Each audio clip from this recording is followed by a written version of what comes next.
हरे कृष्णा दोस्तों, चारू की पाठशाला में आप लोग का स्वागत है। आज हम लोग क्लास 10 का अध्याय 2 अम्ल, क्षारक और लवण का चैप्टर पढ़ेंगे। देखते हैं हम लोग अम्ल क्या होता है, क्षारक क्या होता है और लवण क्या होता है। ठीक है दोस्तों, आज हम लोग तत्वों का बहुत अच्छे तरह से ट्रिक पहचान करेंगे। कैसे हम लोग पहचान करेंगे अम्ल है, कैसे पहचान करेंगे क्षारक भी है। ठीक है दोस्तों, आज हम लोग देखते हैं अम्ल क्या होता है। अम्ल क्या होता है? अम्ल अम्ल जब किसी विलयन का पीएच जब किसी विलयन का पीएच जब किसी विलयन का पीएच पीएच 7 से कम हो। कितना से कम हो? 7 से कम हो। 7 से कम हो कम हो तो उसे उसे अम्ल बोलते हैं। क्या बोलते हैं? अम्ल बोलते हैं या अम्ल कहते हैं। अम्ल कहते हैं। जैसे HCl, दूसरा H2SO4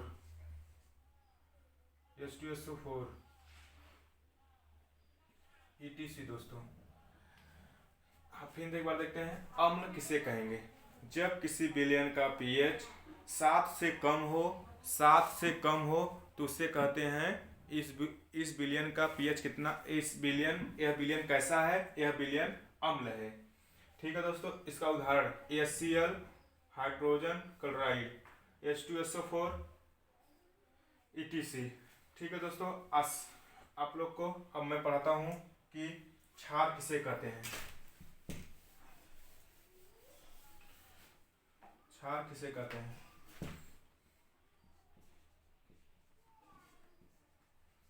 जब विलयन का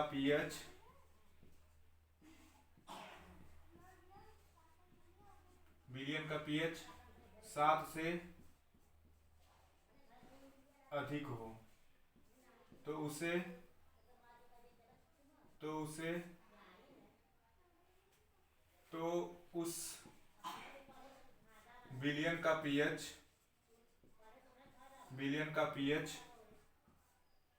7 से कम है तो उस विलयन को क्या बोलेंगे? यह विलयन क्षार है। क्या है? क्षार है। ठीक है दोस्तों, और एक और हम लोग डिफिनेशन देखते हैं।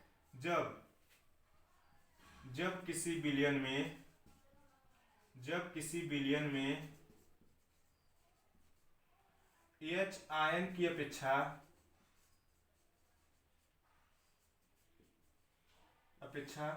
OH आयन की अधिकता हो जाती है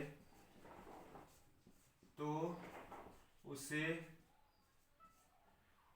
क्षार कहते हैं। क्षार कहते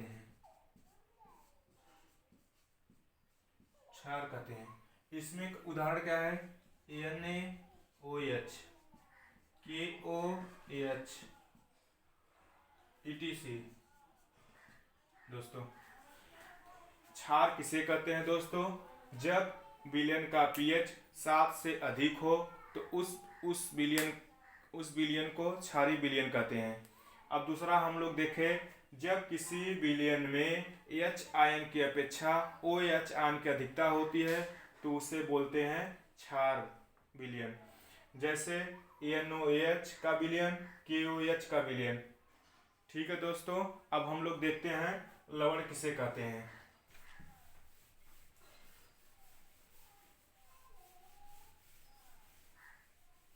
लवण किसे कहते हैं? लवण बहुत सरल है दोस्तों। जब जब हम लोग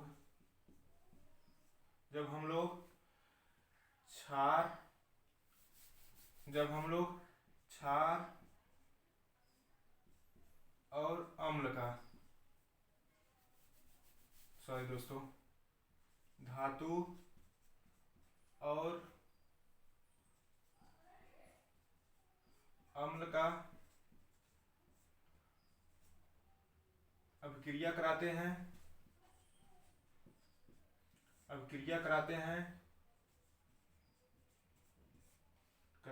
तो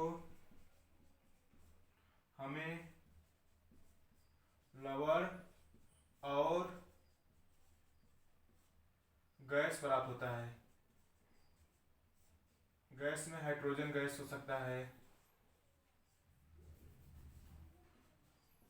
हाइड्रोजन गैस प्राप्त होता है।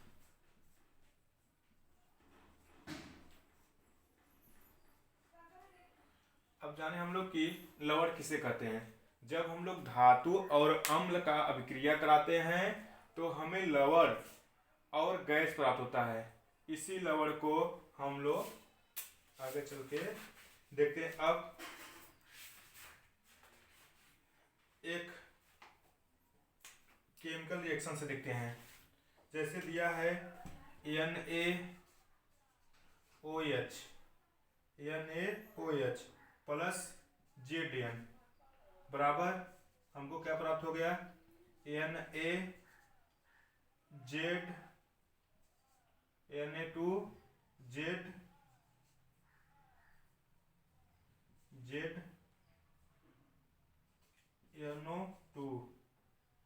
सोडियम जिंकेट प्राप्त हो गया, प्लस H2 गैस के रूप में हाइड्रोजन प्राप्त हो गया। अब यहाँ पे हम लोग संतुलित कर लेते हैं। जिंक सॉलिड है, यह भी सॉलिड प्राप्त हो गया हम लोग को लवण। जब हम लोग सोडियम हाइड्रोक्साइड प्लस जिंक से अभिक्रिया कराएं तो हम लोग को सोडियम जिंकेट प्राप्त हो गया और गैस प्राप्त हो गया। यही क्या है, लवण है। ये क्या है, लवण है।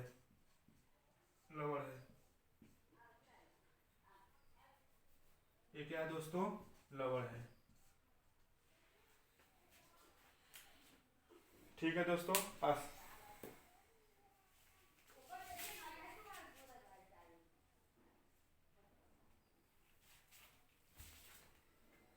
अब हम लोग दोस्तों देखते हैं कि लवण और अम्ल की कैसे पहचान करेंगे।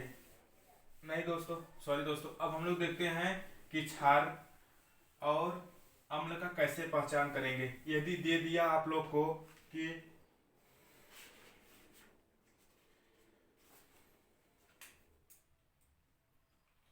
दिया है HCl H2SO4 H NO3 CH3 COOH दिया है सोडियम हाइड्रोक्साइड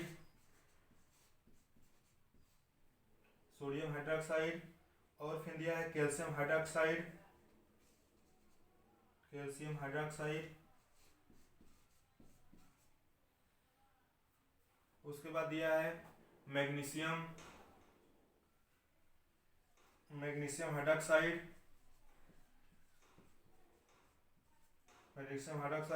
उसके बाद अमोनियम हाइड्रोक्साइड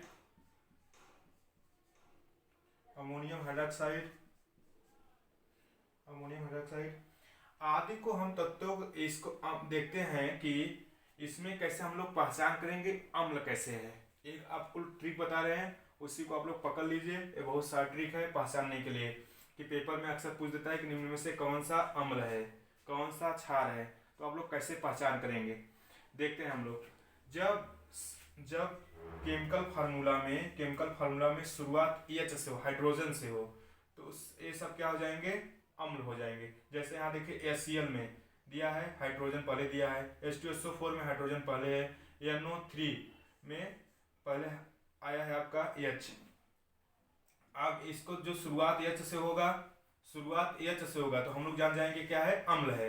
यदि शुरुआत H से नहीं हो रहा है तब कैसे जानेंगे, तो हम लोग देखेंगे जिस शब्द के लास्ट में COOH हो, क्या हो, COOH हो, उसको क्या मानते हैं, अम्ल मानते हैं। क्या मानते हैं, अम्ल मानते हैं। अब हम लोग जिसमें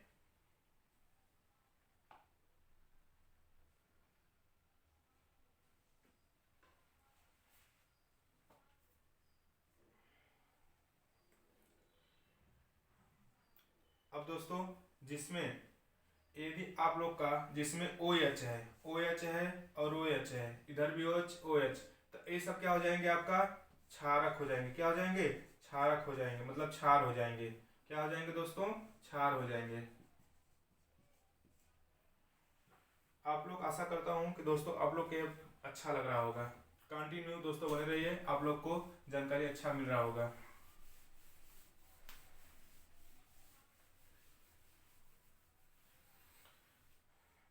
हम लोग दोस्तों देखें कि क्षार किसे कहते हैं, अम्ल किसे कहते हैं। अब हम लोग थोड़ा थोड़ा देखते हैं कि पीएच किसे कहते हैं। पीएच किसे कहते हैं? पीएच किसे कहते हैं? पीएच पीएच का फुल फॉर्म होता है power of hydrogen. Power of hydrogen. इसकी खोज सॉरेंसन साहब ने की थी।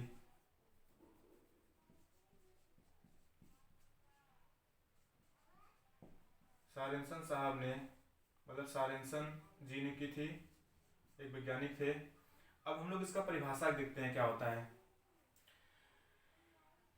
पीएच के द्वारा किसी भी विलयन का पता लगाते हैं कि वह अम्ल है या क्षार है। पीएच का वैल्यू होता है आपका, पीएच का वैल्यू कितना होता है? 0 से पीएच स्केल, पीएच स्केल के द्वारा पीएच मापते हैं। पीएच स्केल के द्वारा, स्केल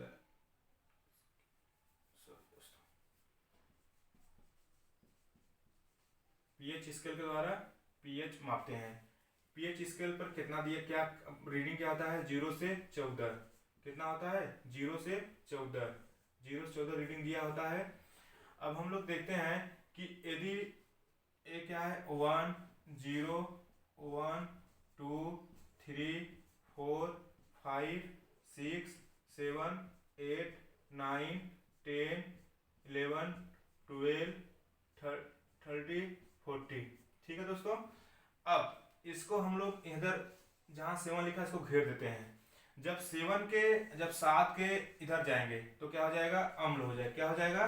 अम्ल हो जाएगा। जब 7 के इधर जाएंगे तो क्या हो जाएगा? क्षार हो जाएगा। क्या हो जाएगा? क्षार हो जाएगा। यदि 7 किसी का रीडिंग है तो क्या हो जाता है? उदासीन। क्या हो जाता है? उदासीन। क्या हो जाता है? उदासीन। उदासीन किसका होता है? जल का। वर्षा वाले जल का पीएच कितना होता है? 7 होता है। वर्षा वाले जल का पीएच 7 होता है। वर्षा वाले जल का पीएच 7 होता है।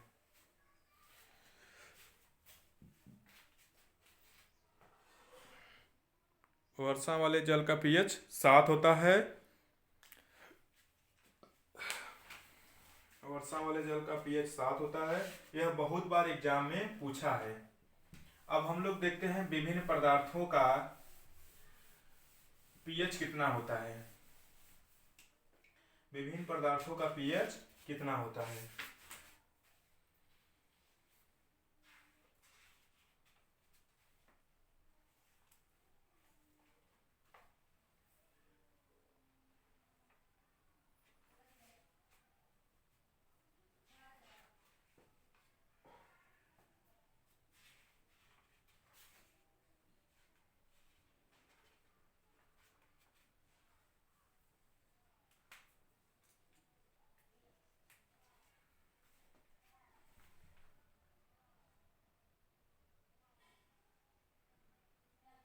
लार लार का पीएच, लार का पीएच और नींबू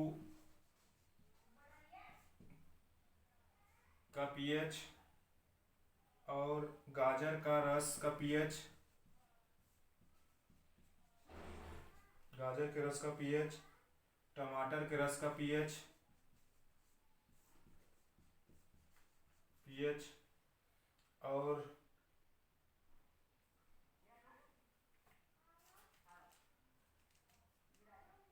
जठर रस का पीएच जठर रस का पीएच,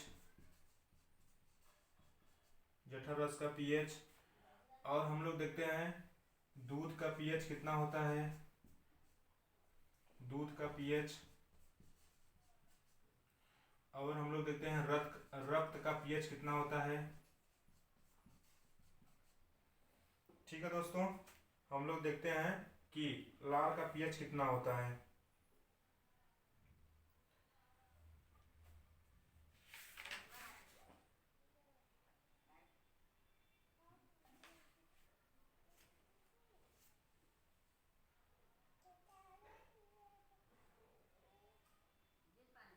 पहले हम लोग देख लेते हैं दोस्तों मेन कौन कौन सा मेन है, उसके बाद हम लोग देखते हैं। पहले नींबू का रस का पीएच कितना होता है, 2.2, 2.2। नींबू के रस का पीएच 2.2 होता है। और जठर रस का पीएच, जठर रस का पीएच आप लोग का 1.2 होता है, क्योंकि इसमें पाया जाता है HCl। क्या पाया जाता है, कौन सा अम्ल पाया जाता है, HCl। और नींबू में पाया जाता है आपका एस्टिक अम्ल। कौन सा पाया जाता है, एस्टिक अम्ल, एस्टिक अम्ल पाया जाता है।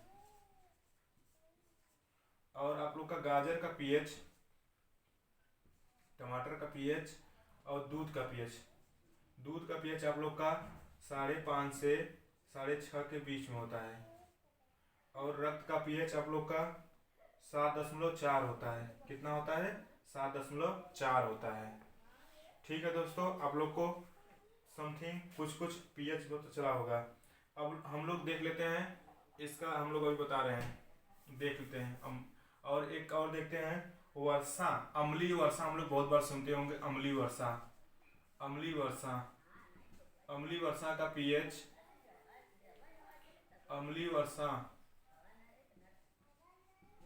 का पीएच कितना होता है। अम्लीय वर्षा का पीएच 5.6 से कम होता है। कितना होता है, 5.6 से कम होता है। ये अम्लीय वर्षा बहुत बार एग्जाम में पूछा है कि अम्लीय वर्षा किससे कहते हैं, अम्लीय वर्षा का पीएच कितना होता है। ठीक है दोस्तों, आप लोग इसको ध्यान दीजिएगा। और दोस्तों अब आप लोग को मैं बताता हूँ कि एक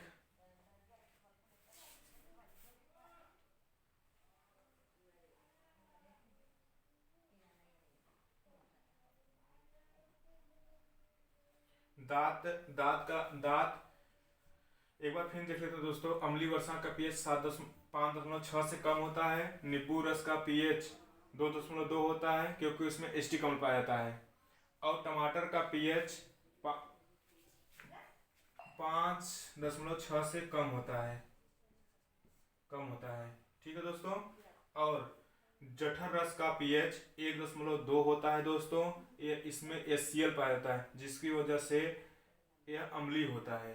ठीक है दोस्तों। दूध का पीएच 5.5 से 6.5 होता है। ताजा दूध जो होता है उसका पीएच 5.5 से 6.5 होता है। और रक्त का पीएच 7.4 होता है। ये हल्का क्षारीय होता है। क्या होता है, हल्का क्षारीय होता है, हल्का क्षारीय होता है, क्षारीय होता है। ठीक है दोस्तों, आप लोग मैं पीएच बता दिया, पीएच क्या है, पीएच की खोज किसने किया था। और अब निम्न पदार्थ, कौन कौन से पदार्थ में कितना पीएच पाया जाता है। उदासीन पीएच किसका होता है, वर्षा वाले जल का होता है। उदासीन पीएच किसका होता है, जल का होता है। और जठर रस का पीएच 1.2 होता है HCl के कारण। और रक्त का पीएच 7.4 होता है। अक्सर एग्जाम में पूछता है दोस्तों, आप लोग इसको ध्यान रखिएगा।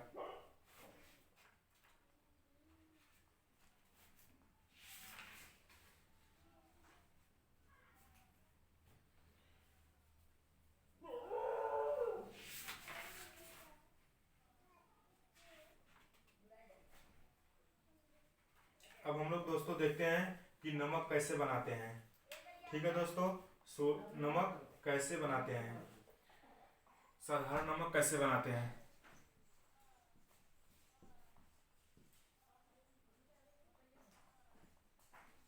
साधारण नमक कैसे प्राप्त करते हैं। इसके लिए हमको दो तत्वों की आवश्यकता होती है। पहला क्या है कि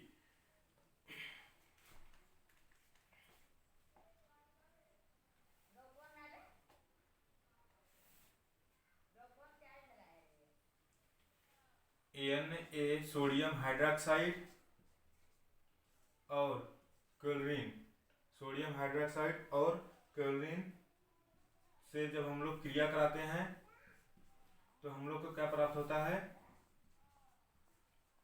NaCl प्लस H2O। अब हम लोग इसको संतुलित कर लेते हैं, इसको संतुलित कर लेते हैं।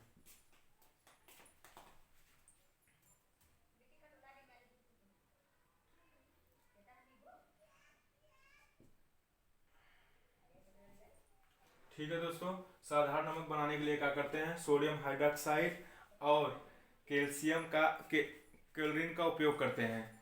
जब क्लोरीन सोडियम से मिलता है तो क्या बनाता है, सोडियम क्लोराइड बनाता है। क्या बनाता है, सोडियम क्लोराइड बनाता है, सोडियम क्लोराइड बनाता है। थोड़ा हमारा भी सुन ले मास्टर।